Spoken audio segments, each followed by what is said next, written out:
আজ 20 জুন। আপনি কি জানেন আজকের দিনের উদ্দেশ্যে গুরুত্ব রাখি আজকের দিনে কি হয়েছিল?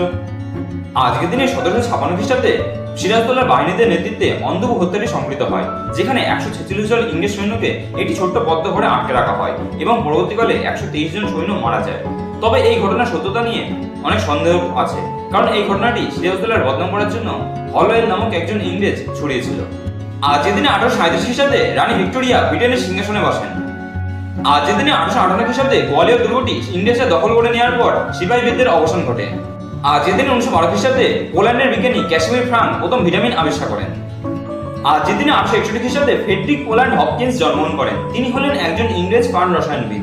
তিনি 1929 খ্রিস্টাব্দে নোবেল পুরস্কার লাভ করেছিলেন। আজকের দিনে 1987 খ্রিস্টাব্দে সালিম আলী মারা যান। তিনি হলেন একজন বিখ্যাত ভারতীয় প্রাণীতত্ত্ববিদ এবং পক্ষী বিশারদ। এছাড়া আজকের দিনটি বিশ্ব শরণার্থী দিবস হয়ে পালন করা হয়। ভিডিওটা কেমন লাগলো সেটা কমেন্ট বক্সে কমেন্ট করে জানান। ভিডিওটা যদি ভালো লেগে থাকে তাহলে একটা লাইক করে দেবেন। ভিডিও থেকে যদি আপনি নতুন কোনো তথ্য জানতে পারেন তাহলে আপনি আপনার প্রিয়জনের সাথে শেয়ার করে তাদের জন্য সুযোগ করে দেবেন। এইরকমই প্রতিদিনের গুরুত্ব সম্পর্কে জানতে চ্যানেলটি সাবস্ক্রাইব করে